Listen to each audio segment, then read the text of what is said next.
All right, we are live now. Just a minute.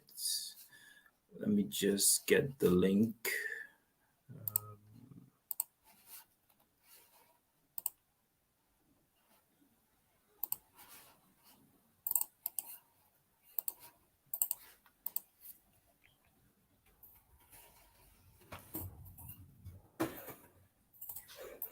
Let me just share on Twitter.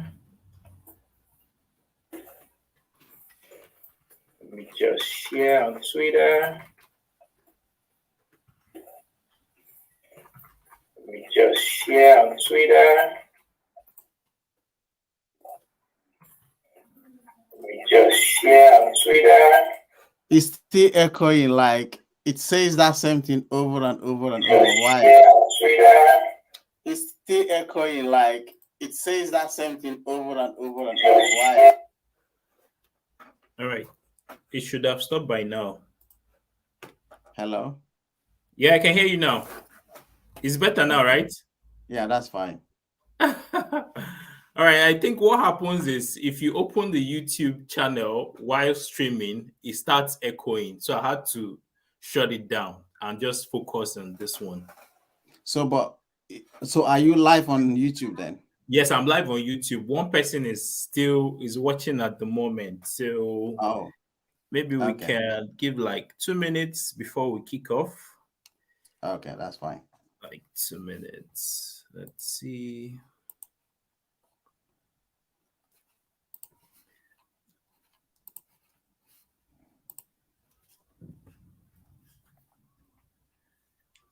One more minute.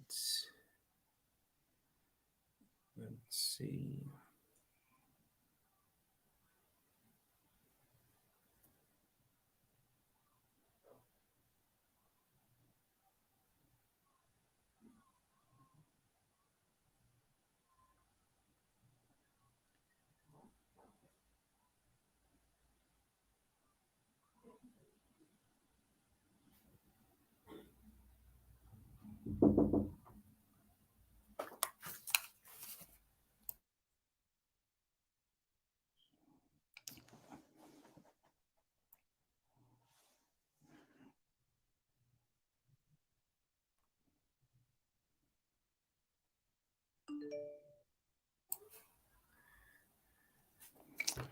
You know what? You need to subscribe to my channel on YouTube. Then I subscribe to yours so we can link it up. Let me see. So your channel is Ron. Is it Ron? Yes, behind the scenes in health. Actually, 2 channels. So let me see.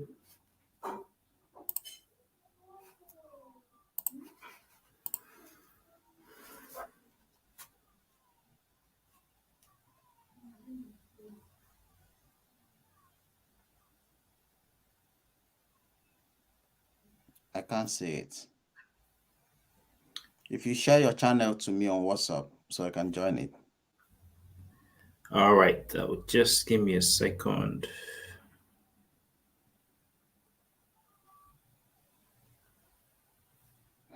And if people are watching, then we need to start so that they don't get bored.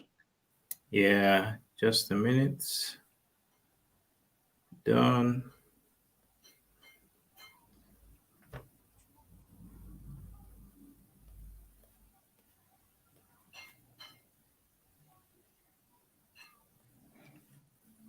All right.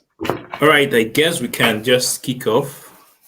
So, Good evening, everybody. If you're watching, welcome to this evening's session with Dr. Pepple. We'll just be talking about life as a GP, how he came to be where he is at the moment. Basically, it's one of the conversation in the series on issues around migration, how do doctors navigate the whole process, and just a little bit of insights, because it's usually good to hear from those who have gone through that journey. I mean, it's not hearsay or they said. I mean, that's why I brought him here to come and share with us the story. Yeah, he's popularly known as Dr. Pepple, but I'll leave him to introduce himself to us. So, Dr. Pepple, let's meet you. Hi, thank you. Very nice to. I'm happy to be here. So, my name is Douglas-Iyalla Pepple.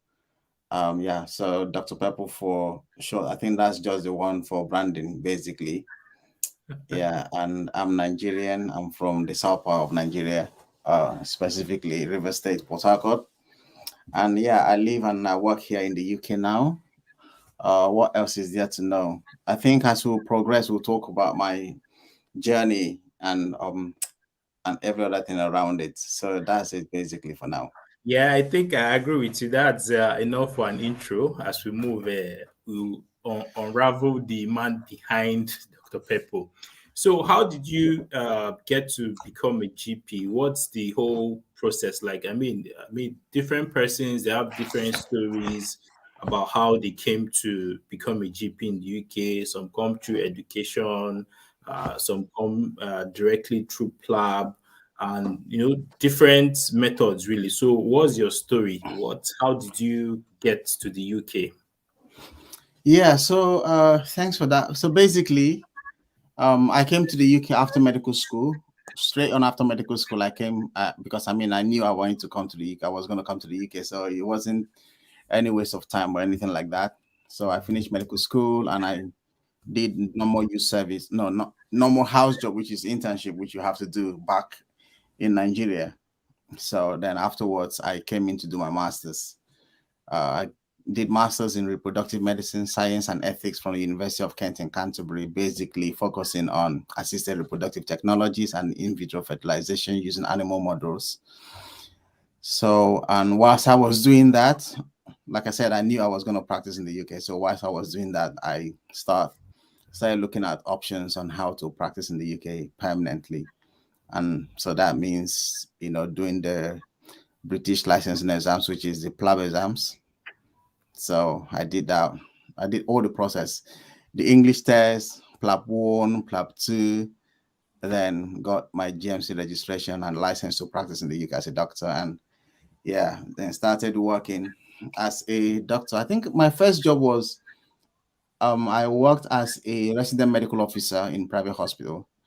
I did that for about 2 years, then moved over to the NHS, did some surgical jobs in London before moving to train as a GP, as a family physician, which is called general practice in the UK. So that's it basically. Interesting. So when you were talking, something struck to me. Were you doing the MSc and preparing for PLAB at the same time, or how did you manage to do that? Yeah, so MSc program in the UK there are different types. So mine was the taught one, meaning you have lectures. So and it was also masters by dissertation.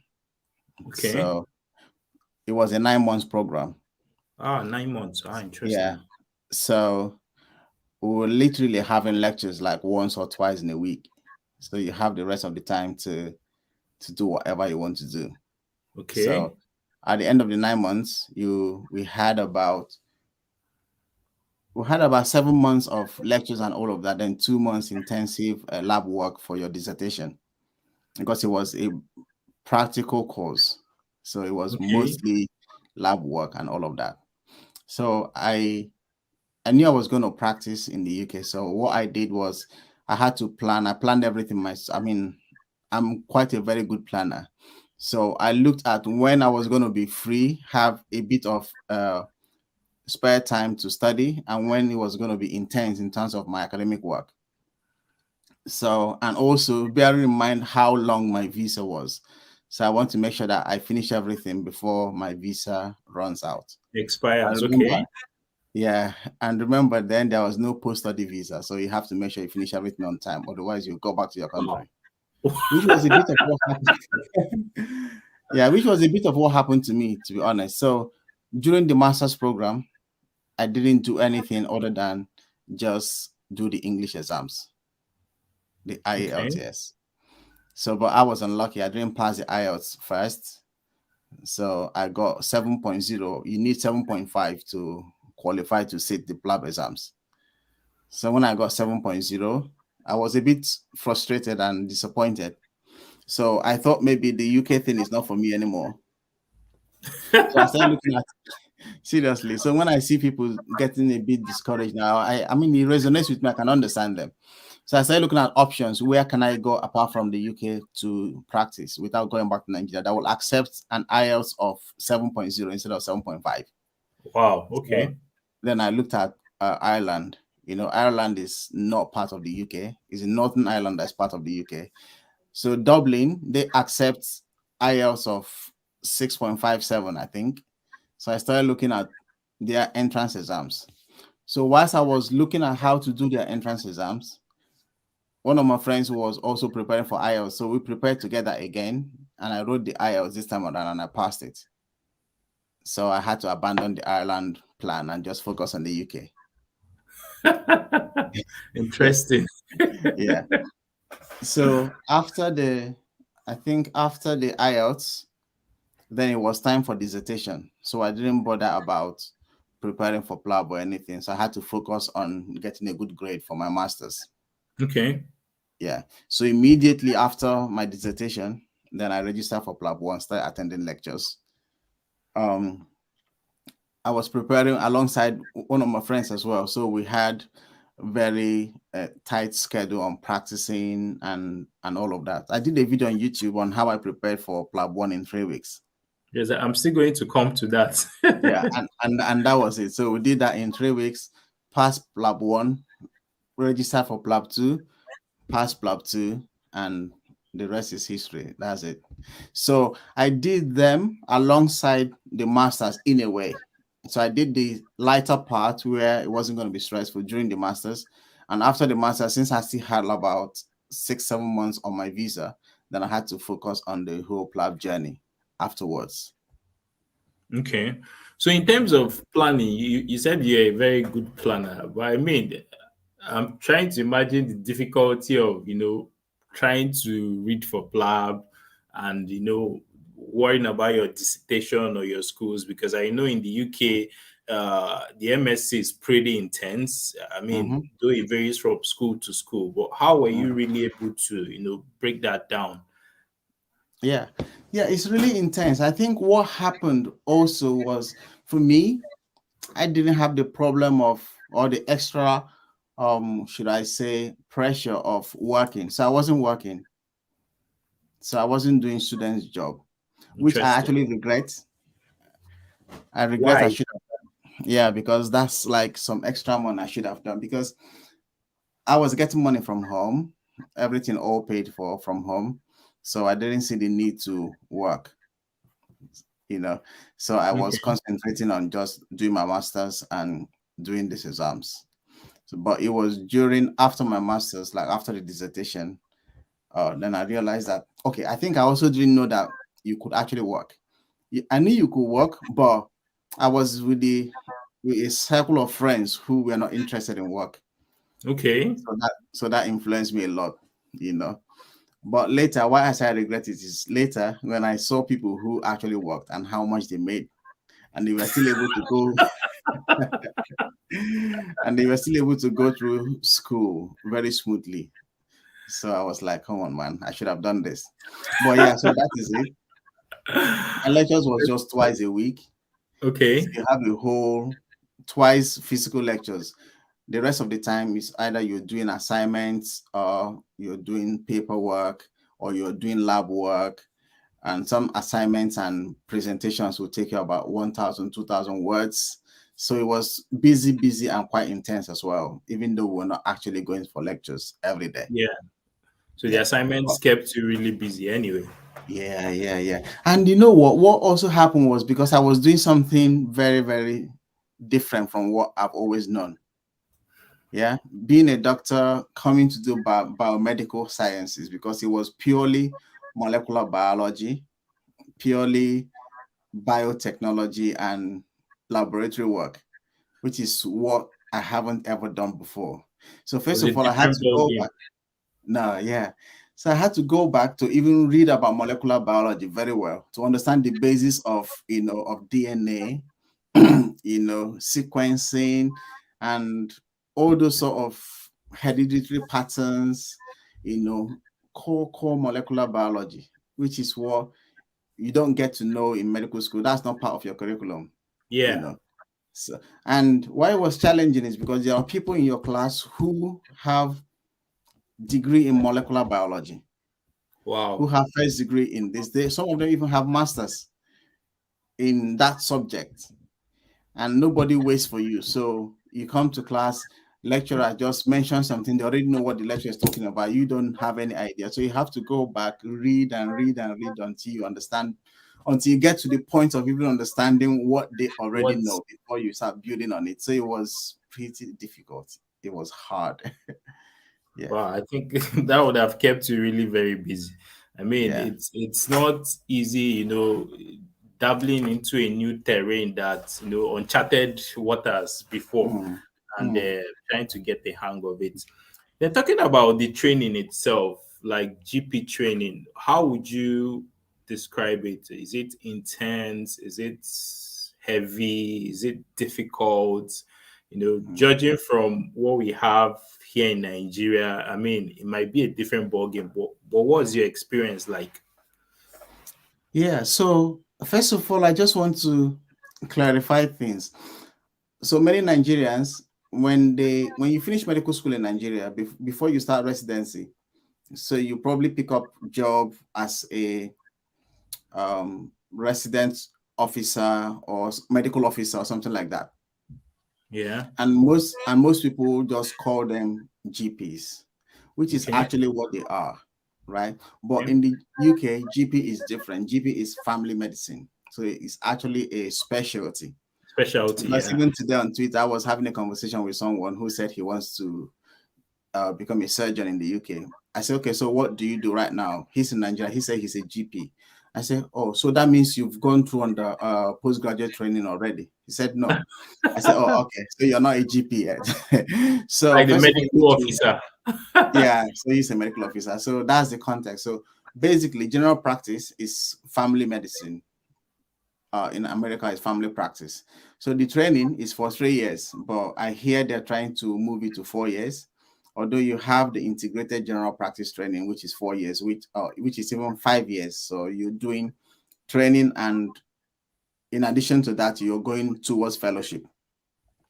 So Wow. you'll probably qualify after 3 years, then you still have 2 years more to you, even though you're qualified and you're working, but you're still going through training program to get your fellowship. But yeah, but if you're doing the normal 3 years training, it is intense, it is difficult, because imagine 3 years you're going to go through different rotations and you have to do 2 exams within 3 years. Obviously, you're not allowed to do any of the exams in your first year of training. So that means Uh, you have 2 exams to do in 2 years, wow. meaning one exam every year. So imagine when you don't even pass the exams, if you don't pass the first one and you have 4 attempts to do it. So imagine Four if you do, attempts. yeah, 4 attempts at each of the exams. Wow. So it's pretty much intense. And it's not just exams you're doing. So there are 4 elements that qualify you to be a GP, to get your CCT, which is a certificate of completion of training. So one is your work-based assessment. Um, you need to do your e-portfolio. You need to do the exams, you know, and you need to do your VTS. VTS is the vocational training scheme, which is the weekly meetings that GP trainees have with their trainers. So you need to meet up all these things together every year before you get your ARCP, which is what progresses your moves you to your next year of training. So it's like an Okay. assessment, that you finish and they say, okay, we're happy with you. Then you move from that assessment for that year. You are marked to be satisfactory. Then you move to the second year. The same thing happens after the second year. You move to the third year. And after the third year, you get your final ARCP outcome. Then you now get your CCT. So it's pretty much intense, like from the beginning to the end. But some people probably get buried in the work, yeah, which is just a component of the whole training. The work Yeah. meaning service delivery, attending to patients, coming to work every day. You can get buried in that because that's actually how you learn the craft. That's actually Yeah. how you develop your skills. So, but you can get buried in that and forget that that alone is not going to progress you to become a GP. So you got other parts of the training to also focus and concentrate on. So the earlier you understand the different parts, the different roles that all these parts play to eventually get you to finish your training on time and start giving appropriate time and attention to each of them, the better. Otherwise, one part will suffer. For instance, you might be doing well as a GP trainee, doing all your work-based assessment, attending ward rounds, doing your presentations, doing your log entries, your e-portfolio, and you haven't passed your exams. Yeah. So if you don't pass, you have to apply for extension. So that keeps lengthening your program because some people can be in the training for up to 4 or 5 years, and it will get to a point where they feel like you've not made the necessary progression or progress, and you might have to either get out of training or be pushed out of training, basically. So they can actually chase you out from the program. Yeah. You can be kicked out of the training. Wow. Yeah, because if you don't meet up with the requirements, yeah, you are literally like a burden to the dean or the college because you Yeah. get paid, right? So let's say there's a budget for your training. There's a budget for your training for 3 years. Your training is supposed to last for 3 years. Or by extension, you have about 6 months or even 1 year extra. So if you've exhausted the 3 years, you get yourself into an extra 6 months or 1 year, and you're still getting paid. So at the end, you literally have exhausted what should be spent on you to train you. So if you want to continue, who's going to pay you? So that's the thing. Yeah, I don't know the technicalities and the intricacies on how that works, but I Yeah. know that there's a budget on your training, on every trainee, how much the government or the college or the deanery spends on or is expected to spend on you to train you. So they also encourage you to make sure that that's why you have educational supervisors and you have clinical supervisors who are supposed to monitor your progress of training. So they Okay. guide you and make sure that you're doing what you should be doing at the right time. So you don't have one part suffering for the other. So basically there is a good support system in terms of the training. To be honest, without sounding biased, I think GP training is the best supported program in the UK.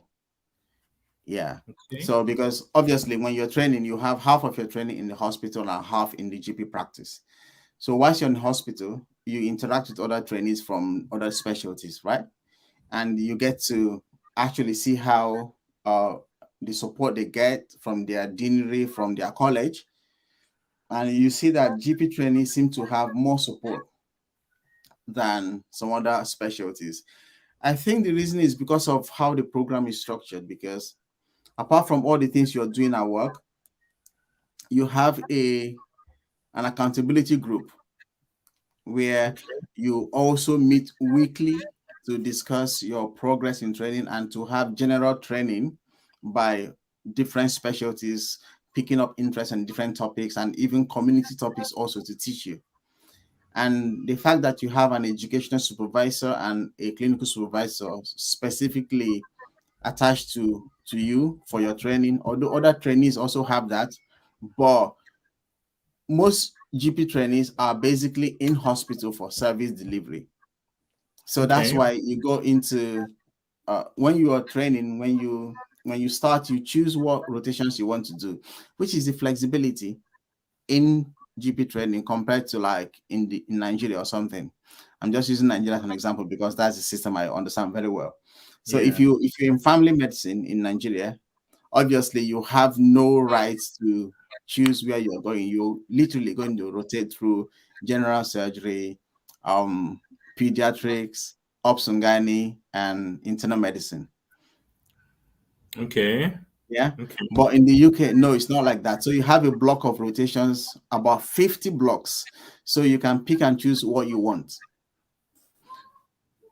So for instance, let's say you're coming into GP training and you have a background of obs and gynae. And that means you know a lot about Of that, and ops you and don't want to gynae. do ops and gynae anymore. Yeah. Okay. So you can pick rotations that have different things that you are deficient in, so you learn more about it. Or if you're one of those people who want to be comfortable in their comfort zone, you can pick things that you are comfortable, you know already, so you don't want to go learn something new. Okay. So you can decide to pick, if you know ops and gynae very well, you can decide to pick ops and gynae, pick endocrinology rotation, pick acute medicine, pick ophthalmology, and that's only what you're going to do. Yeah. Interesting. Yeah. So it's just about your preference and what's available in the place you want to train as well. Okay, so basically the training centers also differ in terms of what they offer. Yeah, yeah, yeah. They differ, but they have similarities. So when I say they differ, for instance, let's say like where I trained, you have a block of endocrinology, dermatology, acute medicine, um, pediatrics, and maybe psychiatry. So probably for you to do for 4 months in each of these rotations. Okay. But in a sister hospital, you probably have endocrinology, respiratory, general medicine, and ops and gynae. So you see, there is no psychiatry in that box. Yeah. Then when you have psychiatry, you have psychiatry, you have ops and gynae, you have ENT, and something else. So sometimes it might not be, you might not have that leverage of having exactly what you're looking for. So you have to you have to arrive at a compromise. But every training program or every training centers have all the trainings, all the rotations, but they might not have it in the block that is the same as another sister hospital. Okay, is it possible for me to say, okay, probably I want to do endo, psychiatry, ops and gynae, maybe pediatrics, and for some reason pediatrics is somewhere else. Can I move to that other hospital to go and learn pediatrics? So there are two ways about it. One is, NHS hospitals have different smaller trusts that make up the big trust, right? Yeah. So like where I work or where I trained, you have in the east of England, you have 3 hospitals that make up the trust that are in the catchment area. So if you choose psychiatry to do, if you're doing like 18 months in a hospital, which is 6 months each, so you have psychiatry, ops and gynae, general medicine. Your psychiatry and ops and gynae might be in this city, and Okay. and your your general medicine will be in another city, Okay. which is still within the same area. So you spend 6 months, 6 months here, 12 months here, go 6 months to another city to go do your training. Okay, but Yeah. still within the same catchment area. Yeah, within the same catchment area. That's one. But the other thing also I want to point out is, yeah, because obviously you're going to be working as a GP in the community. So if you haven't got any background at all in pediatrics apart from your internship here, right? And you're not comfortable because you see a lot of pediatric cases as a GP, Okay. and you want to look for a way to do pediatrics, especially if you haven't done it in the UK. What you can do is you can organize with your program director to say Okay. you want to do 2 weeks of pediatrics. So they will discuss with pediatrics department. So you can go over to pediatrics to do 2 weeks of your rotation there. Okay.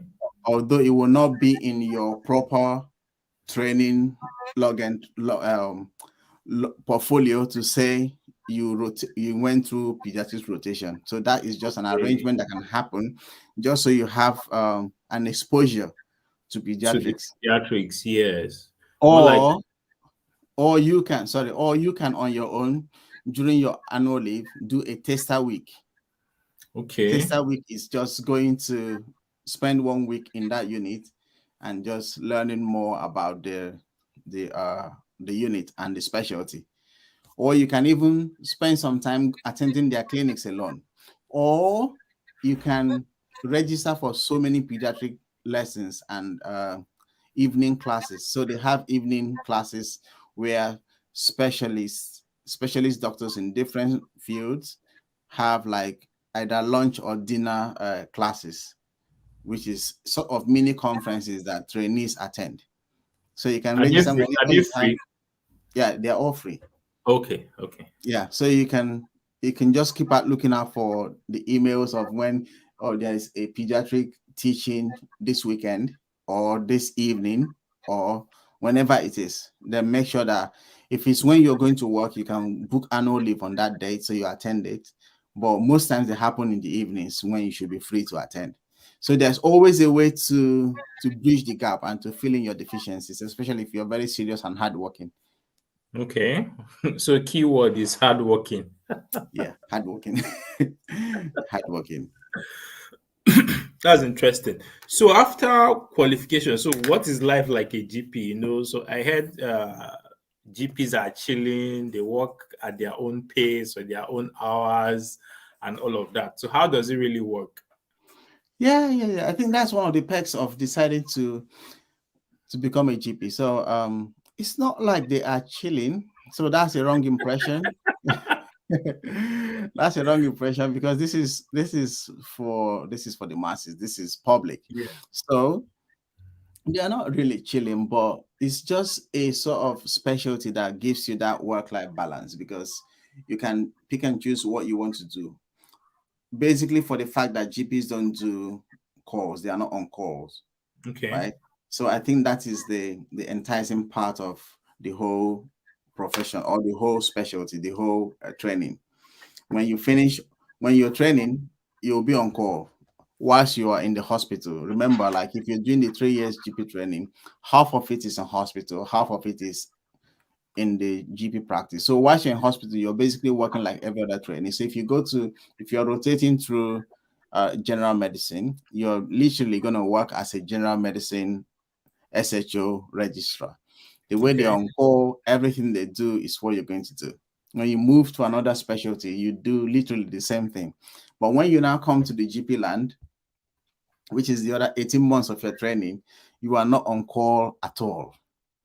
The only thing you do is there are a number of hours you need to do what we call out of hours rotation or out of hours shifts to qualify you or to add up to your work-based assessment during the training. Okay. So the essence of doing that is they want to expose you to unscheduled urgent care shifts to see how Ah, you're able to adapt to emergency situations because out of hours most times are emergencies. How you treat them, how you triage patients, and how you appropriately refer and treat them. So but when you qualify now, you don't have that obligation of being on call. So I think that's the chilling part that so many people refer to. So if okay. you sign up to become a salary GP, because there are different options of work you can do. You can work as a salary GP, you can work as a partner GP, you can work as a um, locum GP, you can work as a principal partner. So there are different things you can do. So if you're working as a salaried, so you're not on call. The only on call you do is day on call. So you can be duty doctor on the day in your surgery. But you Typical nine don't, to five, right? pardon? Like the typical 9 to 5, morning to Yeah, evening. yeah, yeah, that's it. Some surgeries can start 8 o'clock to 5 or 8 to 6 or 9 to 5. Where I work, we work 8 to 8. That is the only surgery around here that work 8 to 8 every day. Okay. But obviously, they have a different GMC contract compared to Okay. other hospital, other I surgeries. see. Okay. So yeah, so you're not on call. The only time you're on call is if you want to do out of hours shifts. So obviously it's called out of hours because it's on social hours. So that's when you Mm. should be at home, but you're coming to work. So they have to pay you more for doing Oh, that because it's on social. The same thing that happens when you're in hospital and you're doing 9 shifts. If you any rotation you're doing, if you do more on calls, you get more money because that is on social hours. oh, it's okay. If you do weekend, you get more money because it's also on social hours. Because Mm. literally you're contracted to work 9 to 5. But anything outside of that means there needs to be a compensation.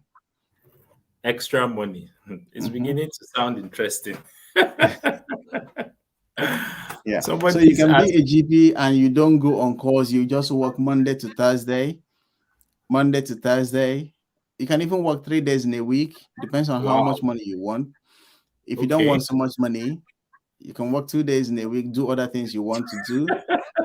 Yeah. Yeah. If Wait, you if someone works 2 days a week, is that enough to cover the bills and expenses and all of that?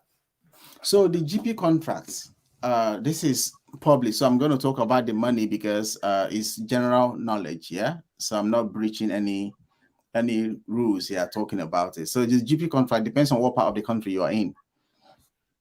Um, some parts of the country pay you £10,500 or 11,000 or even 12,000 per session, right?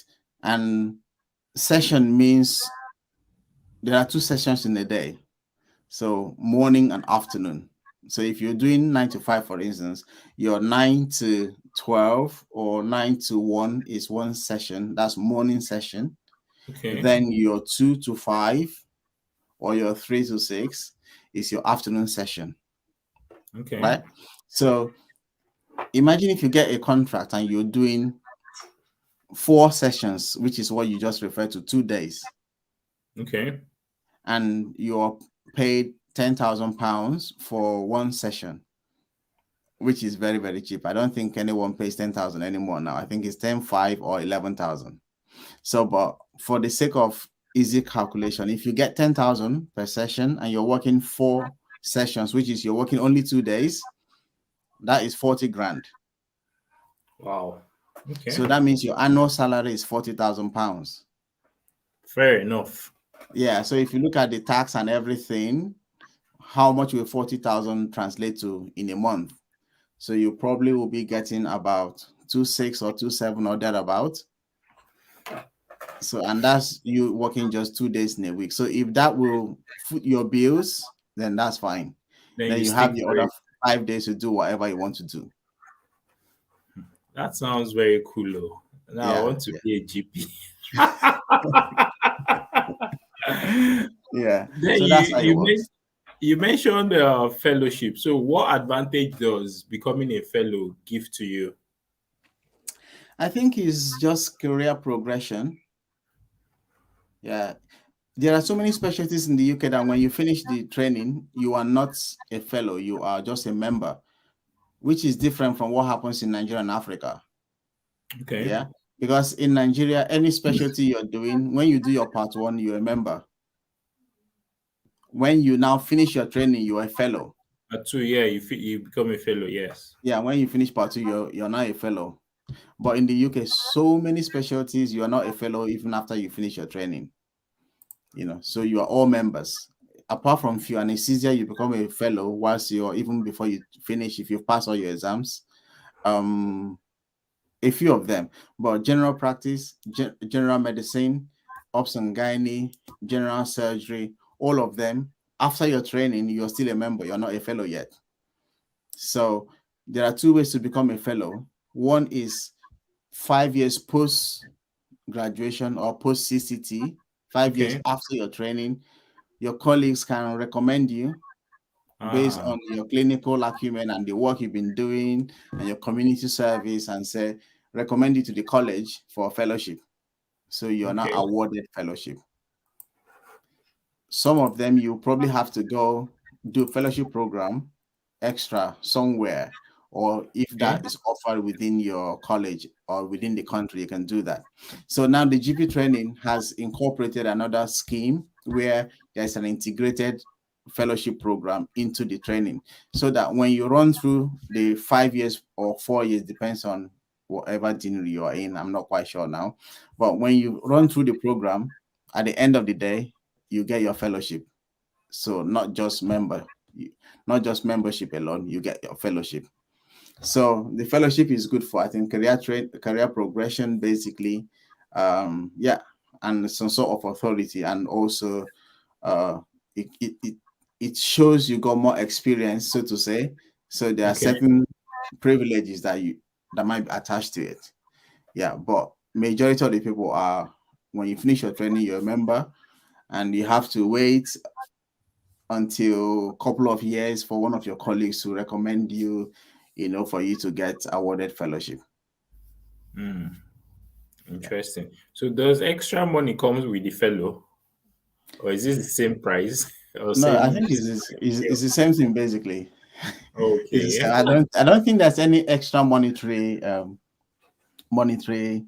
thing that comes with being a fellow. It's just when you post CCT, that's where the money comes, because as a trainee, what you get paid is different from when you qualify, when you become a GP, when you finish your training and get your CCT.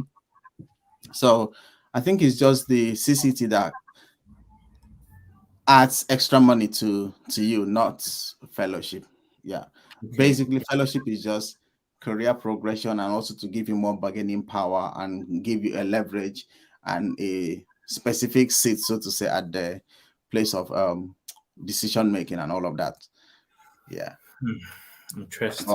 it doesn't I don't think it adds extra money, because as a new graduate, like as you just finishing your training, you can become a partner in a surgery. Okay. Yeah, you can become a partner if the surgery needs partners, and you are able and you are happy to get into partnership with them. You become a partner, so you don't need to have fellowship to even become a partner. Yeah, Interesting. So and that's more like leaning towards maybe like the business part of running a practice, the GP surgery, and all of yeah, that. yeah, yeah. Partnership is part of owning the business, and it's a bit more complicated compared to other things. So, like if your salary, I explained earlier, when you have a salary contract, you just accept it and you run with it. So you know how much you're getting paid. So you're entitled to annual leave, sick leave, pay, and all those sort of things. But partnership is a bit different because you share in the profit and you share in the loss of the business. Ah, yeah, yeah. Yeah. P So and because L. Yeah. you're now part of the running of the business. So you enjoy some privileges and you also bear the brunt of running the business. So if you run at a loss, so It you're part affects of you. decision making. Yeah, how this company needs to run, who we need to fire, who we need to employ, what what kind of contract do we want to operate on, how do we want our services to, how do we want to renovate our practice, what specialist programs do we want to run, because there are different contracts in the GP scheme. So there are GPs, there are practices and surgeries who just do only the essential duties. Some do enhanced duties and some do additional duties. Some other practices do specialized duties. So, for instance, obviously, you are taking care of chronically ill patients and acute cases, but which are just the normal essential duties of a practice. Okay. But you can decide to set up specialist clinic in your practice, which is not the essential duties. So for that, you get paid extra by the government and you'll be commissioned by the CCG, which is a clinical commissioning guide, I think. Group or so. CCG Yeah, group. group, yeah. So you get special money for running that practice. So Specialist let's clinic. say for running that, yeah, that specific clinic or specialty area. So let's say you have a surgical background and you are licensed, you have the prerequisite certifications, to run a surgical center, and you are in this practice. So your practice can organize to set up a surgical unit in that practice for you to run it, and that brings extra funding to that practice. So if you have a women's health background as well, so you can run fertility clinic, you can run contraception clinic, insertion of coil, implants, and all those things. The same applies with dermatology. That's why the beauty also of general practice is the ability to sub-specialize. So you can do general practice with special interest, but now it's called general practice with extended role. So what Okay. that means is, for me, who have an obs and gynae background and reproductive medicine, fertility background, so Yeah. I can set up or discuss with my practice and say, look, let us set up a fertility clinic here. Okay. And we do that. So I am a GP with extended role in women's health. I So see. so it means even though you originally wanted to be an obs and gynae and you change your mind, you don't want to do that, you want to be a GP, you still keep in touch with that part of your Ops passion. and gynae, yeah. Yeah. So you still do that. So that's how dermatology, occupational therapy, um, surgery, ENT, pediatric, so different things. You can sub-specialize in any of those. But there are prerequisites, what you need to do to get extra training for you to be able to say you are a GP with special interest or extended role in that specialty. Some of them you need to do a diploma, or you need to write an exams, or you need to get membership of College or that something. college. Yeah. So for instance, if you have MRCP, if you are into internal medicine, you have MRCP, and you are interested in diabetes or in hypertension or in heart failure, so you can be a GP with special interest in diabetes. So most of the diabetes, the complicated diabetes cases will be channeled towards you, or you have a special day you run diabetes clinic. Clinic. Yeah. Interesting. Somebody is saying here, he said, she's saying, please let him continue with the various positions he has addressed. Okay, he has addressed the salaried GP. There are three other capacities in which one could work according to him. So I Okay. presume that's after training. So once you become a GP, you can decide to become a salary GP. I think you've talked about that one. Then you Mm-hmm. mentioned I think partner becoming a partner GP. Yeah. So you can be a salary GP, you can be a locum GP, you can be a partner GP. Yeah. Okay. Okay. So let's say if, for instance, if you're a locum GP, for the person who asks this, I'm doing a YouTube video on the different types of GP work you can do. That would be So amazing. yeah, so for locum GPs, the advantage of I am a locum GP. I used to be salaried, but I couldn't cope with being a salaried because it didn't suit my lifestyle. That's not the reason why I wanted to go into GP training. I wanted GP training because I want flexibility. I want to have time for myself to run my business and to concentrate on clinical practice as well, and have other time to do other things that fuel my passion, right?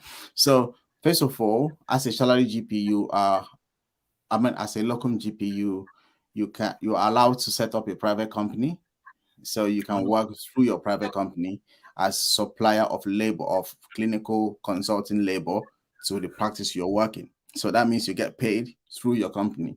So that means at the end of the year, your company will have to declare their expenses and their income, and you pay tax on what is left out of that, in as much as you've got proof on what your expenses are. So I think okay. that is one of the perks of being a locum GP. Locum And GP. Okay. also, as a locum GP, you actually don't have real admin responsibilities. So what that means is GPs don't just work, not even GPs alone. Many specialties don't just work to attend to patients alone. You attend to patients and you also have admin responsibilities. So you do letters, you do referrals, you do certain paper and documentations. But as a locum GP, you don't really have that because you don't own any patient in a practice. So you only come in to supply labor. Labor, and you don't own any patient. So if you are salaried, there are a number of patients. So if your surgery has 36,000 patients, for instance, you might be allocated, let's say, 5,000 patients. So these are your patients, for Ah, instance. I see. So your name will be on their registration. When they register, your name will be on their registration, like this is your doctor. Doctor. So you know Yeah. this is your doctor. So that means when you do blood tests, you do investigations, you go to hospital, you're admitted, and you have discharge letters, they all come to your salary, your GP, who will have to action them, who will have to sign and say, oh, this blood result is not right, or blah, blah, blah. But it doesn't mean that if your doctor is not there, someone else will not do it. If it's an emergency, another GP will be assigned to do all of those. But for a locum GP, you don't have those responsibilities. So you just come, do your work, and give the best to the patient that has been put on your list on the day. Yeah, so if they want you to do some blood, to sign up blood test results and all of that, you can also do that. Depends on the agreement you already had with the practice when you were accepting the job. So you Okay. don't have that real administrative responsibilities because you do not own any patient like that. And also the other one is that your hours are flexible. So normal salary GP might have a contract to work 9 to 5. You as a local GP, you come and say, okay, if I don't want to work 9 to 5. So working 9 to 5, for instance, might mean having to see 15 patients in the morning and 15 patients in the afternoon, which is 30 patients. So you can say, you know what, I will still see the 30 patients, but I don't want to work 9 to 5. So I can, if I finish to see all of them by 3 o'clock, that's fine. I'm going home. So that's it. So you have that flexibility to do as you like, but obviously the safety of patients should be your priority. Priority. Yeah. Yes. And you also negotiate your rate. So I come and say, okay, so I want to be paid £100 per hour. I want to be paid £80 per hour. I want to be paid £20 per hour, whatever you decide. If the practice is happy with that, that's what you get paid. So they can't say we're employing you for £10,000 per session. No, you're not sessional GP. You're not salary GP. So this is it. If it doesn't suit you, that's it. You walk away. Yeah. Yeah. But the disadvantage here is that, you're not part of the practice. You're just a loner. Yes. So it can be boring because you come, you don't have friends, you don't have people you talk to, you just see patients and go see patients. So Go. you don't have that community, although there is a group of local GPs association you can belong to. But I mean, like in the actual practice where you work, you don't have that. Obviously, when you have lunch break and all of that, you can go to the communal area and have conversation with them. But you don't belong to, let's say, their WhatsApp group where you can have a challenging case and you say, "Oh, I actually saw this patient today. This is what I did. What would you have done?" So you don't have that kind of interaction. So it's a lonely place, so to say. And yeah, for partners. Okay, no. One other disadvantage of locum GP is because you're not salaried, you don't have annual leave and sick leave pay.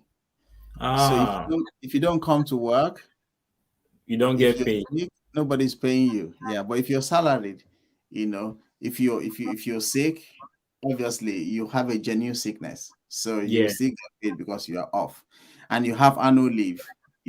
Sometimes you have like 46 days for 9 sessions, 46 days in a month, in a year, for nine, if you're doing 9 sessions pro rata. So you go on holidays, your salary still comes in. But if you're locum, you go on holidays, No that's it. money. You're spending your money. Yeah. So you So fund your one lifestyle has yourself. to really, weigh the pros and You have cons to. and, Yeah, you really have based to. on your interest and what you're looking for and decide this is what I want to do. Yeah. The locum Yeah, that's sounds it. very interesting, but So basically this. so I've talked about locum, I've talked about salary, and I talked about partner as well earlier. Yeah. So that's it. So Vicky, if you're still there, I hope he has answered your questions clearly. I don't know if you have any other questions. If you're watching, we're having a chat with Dr. Pepple. We're just talking about life as a GP in the United Kingdom, exams, work, becoming a fellow, not deciding to be a fellow, and all of that. So then for I know a lot of people are still, planning to come in. Though I understand that PLAB dates are now becoming very difficult to get. So, but what's your word of advice for them? Yes, to get that's a very hard one because things are different now.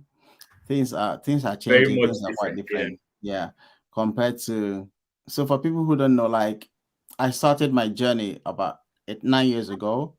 So I've been working in the UK for about 8 years now. So then I've just been a GP for a year.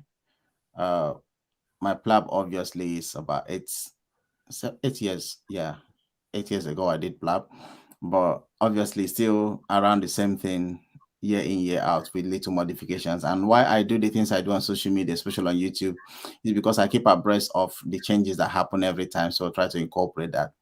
And the spaces I know are a bit difficult to get now because there's more demand than supply. Yeah, but everything boils down to planning, hoping that everything goes on at once, especially passing the exams as well. Some people might not have the might not be lucky to pass the exams all at first sitting, which becomes a bit of a problem because you have to the space you've managed to struggle to get, you have to now struggle again to get it again. Get it again. Yeah, but I think it's basically everything about medical school because for this is how medical school works. Medical school is not really that straightforward. Some people might be lucky. I think I'm one of the lucky people uh, going through medical school because medical school was very, very, very smooth and easy for me. But I think why it was that way was also because I got into medical school when I was slightly a bit mature, because I did a first degree in human anatomy Okay. uh, before going to medical school in a different city. So having a first degree already has exposed me to basic medical sciences. So, so I was, so to say, good in biochemistry, physiology, and anatomy before going to med school. So starting Yeah. med school from second year, having to learn the things you already know already, the things you took 4 years to learn. So it was sort of revision for me. So, and during my part one MB, is it part one or part four, whatever they call it, like the first one you do in year three? I Mm. can't remember. I don't think I did anatomy again because I already have a degree. In anatomy. So Okay. yeah, then now move to fourth year. Fourth year is when you start encountering the core clinical practice like Yeah. pharmacology and Back and farm. Pathology and yeah, pharmacology. pathology. Yeah. So, but it's still application of what you've done because in pharmacology, for instance, you've done neuroscience and neuroanatomy. So it wasn't that's a problem also. So it was a bit easy for me. And also because I was my class president. So a bit of privilege, I would say. And so, yeah, privilege in the sense that when you go for Viva, um, there's actually a Viva I went for. They didn't ask me anything because I got in. That was microbiology in year five, year four, yeah, year four pathology. So it was a microbiology professor, and my professor was in there. And when I got in, the professor said, "Oh, this is our class rep." So the visiting professor said, "Oh, that means he is the his knowledge is the baseline for the class." So, so, so he was like, "Okay, so what do you want me to ask you?" So I just said, "Okay, tuberculosis." And he only asked me to define it. And after that, he said, "Okay, go." So I'm going to use your knowledge to judge the whole class. As So baseline. as baseline, as baseline. So I think that was very smooth for my class and all of that. But look, there was one viva that was hard, pharmacology. So it was the best student that went first. Our best student, like, and he was best from year 40, final year. So he was our BGS. He went first. And when they ask him, instead of this boy to answer the questions, he will answer and go into another thing. So they will pick him on that one, ask him again. So when he came back, when he came out and told us what they were asking him, oh boy, everyone was scared.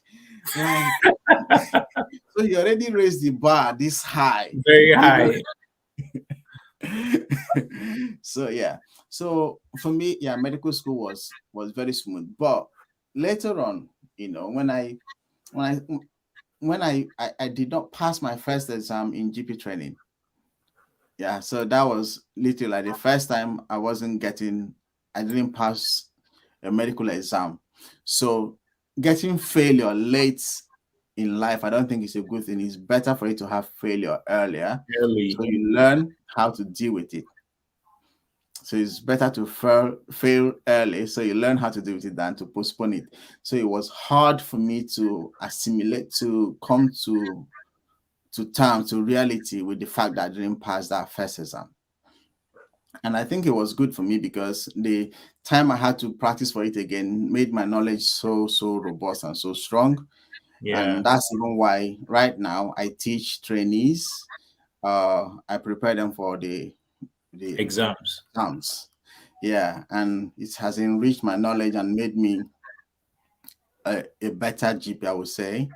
So sometimes also failure prepares you for the future, gives you that advantage of being better.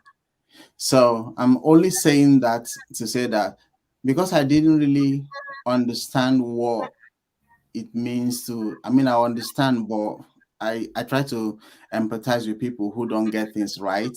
And but because I didn't really experience it and I finally did. So when I used to say, oh, medical school was easy, at some point I now realized that no, if you say that, people who did not have it easy will feel they are stupid. Yes. So they are not stupid, it's just that they didn't do some things right. So, but what I will always say to people is that the best time to get something right is the first time, So there is no need trying to do twice what you know you can do once. So if you can do it once, you better put in all your best and do it once. Yeah. So, and what you need to do something once is to get all the necessary knowledge, to get all the support, and make sure you understand the thing completely and fully so that you can do it once.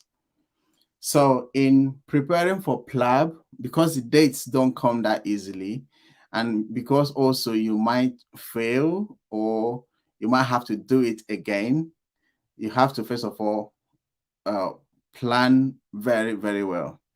You need to put your plan in right perspective and also be realistic about uh, your plans and your expectations and all of that, and just make provision for an alternative so that if things Yeah. don't go this way, yeah, then this is something else that you would do. But Plan B. having a structure and a plan on how you want to go about it is also very good. So that even if it doesn't fall in that way, you know that, okay, at least you're going somewhere. And what I tell people these days is, obviously, if you're planning to practice in the UK, you know how you feel like you've been in one place for so long and you just didn't feel the nudge to leave. But the day you make up your mind and want to leave, it, it looks like, come on, do you mean I've actually been in this place this long? Like if you get very dissatisfied with everything around that place, that's because there's need for your capacity to increase. That's why, because you need to push forward, you need to go higher, or you need to leave that place, which is actually a good way to prompt you to do something different. But at the same time, you need to make sure you get it right. So Mm. just keep practicing, keep hoping that you get a space for your lab, keep looking out and being optimistic. And the most important thing is just to prepare yourself, because if you prepare yourself, use the time available that you haven't gotten a seat yet for your PLAB or a slot to register for PLAB, keep preparing so that if the opportunity comes suddenly, you're already prepared for it. And that's the way Yeah. to start. Because there are patterns, there are ways to go about the exams, and even doing it at first sitting and passing. It's all about information. So when I Mm. didn't pass my exams, the training exams the first time, I was asking questions. I wanted to jump straight to do the next one, and someone just told me, no, just give yourself time. And within the period I was giving myself time to ask questions, and I realized that there are better ways to study. There are things other people were doing that I That you were wasn't not doing. doing. Studied, yeah, I studied so much, and I didn't pass the exam. So, and I realized that the other people that passed it did not even study as half as I did. But there were things they did which I didn't have the Do. information. And that was just the only thing I had to do. and like I had extra 24 marks on what I had previously. Wow. So, and I didn't even study as much as I did previously. So it's about getting the right pattern, the right study materials, and it's just like medical school, having the information. Yes, info is very key. Yeah. And moving with people that have the information as well. Yes, so those people that have a way of finding out the latest updates and all of Mm, that yeah. that makes Yeah. the That's it. difference. Wow. Okay, it's already 1 hour. Someone said, what does Okay, it take to have one surgery? okay, I saw that one. I don't even understand the This is a question. businessman. So I will tell you, um, Okay, like having a GP surgery. Oh, I see now. yeah, Yes. yeah. To have a GP surgery is obviously you have to have certain years of post CCT experience, and then decide on what sort of practice you want to have. Do you want to have just a normal practice, like you do essential duties, or do you want to do a secondary enhanced practice or specialized clinics, whatever it is that you want to do? Then you now have to look for people that will partner with you to form the practice. Then you now have to look at the requirements from your local CCG, your primary care network, PCN, whatever, one other stuff like that, and then apply to actually get one. You have to put into consideration workforce, who to employ, building, funding, and all of that. But if you want to have a private practice, because there's also private practice which you can have, you can also choose what sort of private practice you want to have. Do you want to run like a proper practice, private practice, or do you want to? Because I got a friend who has a practice where they do a cosmetic practice. Okay. Yeah. So enhancement and all those beauty stuff and all of that. So Okay. you can even rent one of, if you go to Harley Street in London, so you got blocks of buildings and practices all over. You can rent one of them as well. And let's say if you are a GP and you just want to have a private practice where you do travel medicine, Okay. or you want to do you know how like people come from Africa to do medical tourism and stuff like that. Yeah. Yeah, so you can also have a practice where you just do travel medicine, basically. So anything that you fancy, anything that you like, you can have a practice to do that. So you just need to get the appropriate approval and license and recommendations and yeah, basically approval to start that practice. If you have the manpower, you meet all the requirements. So yeah, Okay. so there are private GPs, people coming to go to their GPs and they want to have something done quicker and quickly, and it doesn't work, or they try out of hours, it doesn't work, and they just want to have private doctor who will listen to them, because for GP practices you have a limited time that your contract allows you to talk to patients. So some Okay. practices have 10. I think 10 is actually the standard. But if you want to have a longer appointment with your GP, like 30 minutes, some private GPs have allocation or time for 30 minutes consultation, 1 hour consultation, Okay. 10 minutes, depends on how much you're able to pay. Because bear in mind, they will have to pay their secretaries, they will have to pay their admin, they will have to Yeah. pay everybody. So it's their business. Yeah. So they have to, but they also have regulations on what governs their practice. But at the same time, they need to be able to make enough money to pay their bills and also, you know, live comfortably. So yeah, it's possible you can have your private practice, you can have a private partnership practice as well. You just need to meet up the requirements and get the approval from the appropriate quarters. Okay, so based on this too, for example, now, okay, I'm not a doctor, I'm just a business guy, right? And I have money and I want to run a practice. Is it possible for me to, you know, get some GPs to partner with me to, float the surgery and run it and all of that? That does that work? Yeah, yeah. I can't answer that 100%, but I believe that because it's a business, yeah. Uh, I think it should be similar to other private hospitals Okay. across UK. Most of the hospitals, private ones, are run as franchises. Ah, I see. Okay. Yeah, and I believe they are not owned by doctors. Okay. So they are basically business, but they will have their board of directors and they will have the doctors on the board. On the So board. the Okay. BMI, the Spire, the Northfield hospitals you see, that's why you don't have so many private hospitals in the country. So they just have few ones and they have branches all over. So they sort of run a franchise system. The franchise. Okay. Yeah. So anyone I believe can actually own them in partnership with the doctors and follow the lay down rules on how to register and how to operate. Hmm. Okay, that's interesting. Wow, it's already 1 hour, 10 minutes. Yeah. How It's time been an flies. interesting conversation. See, we lost track of time. I'm Yeah, trying I to think it's check. because we've been having some very nice conversation, really. Yes. Let me see.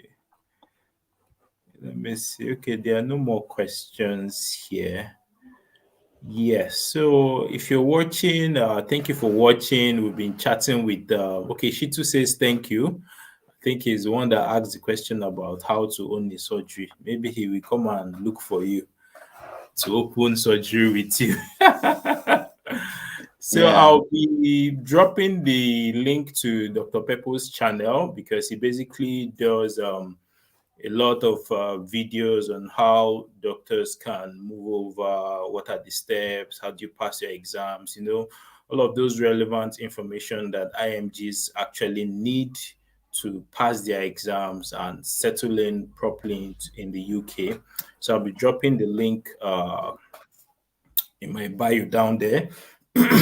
Then I'll also then it will also be good for you to subscribe so that whenever I think he mentioned he has a new video coming up soon, think about the various GP pathways. So it will be also good to subscribe to his channel so that once those videos pop up, you'll be the first to know. Then you can always also catch him on Twitter too. Also share his link there. I think your DMs are open, right, on Twitter. Yeah, yeah. It's Okay. open in as much as you're discussing something meaningful. Yeah. So please send him serious messages, not the one who say hi and disappear. So Mm. thank you once again, Dr. Pepple, for coming to share your journey with us. It's been a wonderful time talking to you, and I guess every other person that watched too also had a good time. If you also got questions, you can still drop it in the chat, in the comment section, and yeah, we'll tackle them some other time, right? So, with that, I say bye bye and thank you for watching. Yeah, and thank you for having me. So, guys, you can follow me on social media. All my handles are Dr. Pepple, and on Twitter, on Instagram as well, and on YouTube is Dr. Pepple's Hub. So I'll also share this video on my channel so you can have access to it and subscribe to behind the Behind the scenes scene, in health. behind the scene in health as well. Yeah, good. Thank you, man. Thanks for having me. All right. Thank you, everybody. Bye. All right, bye.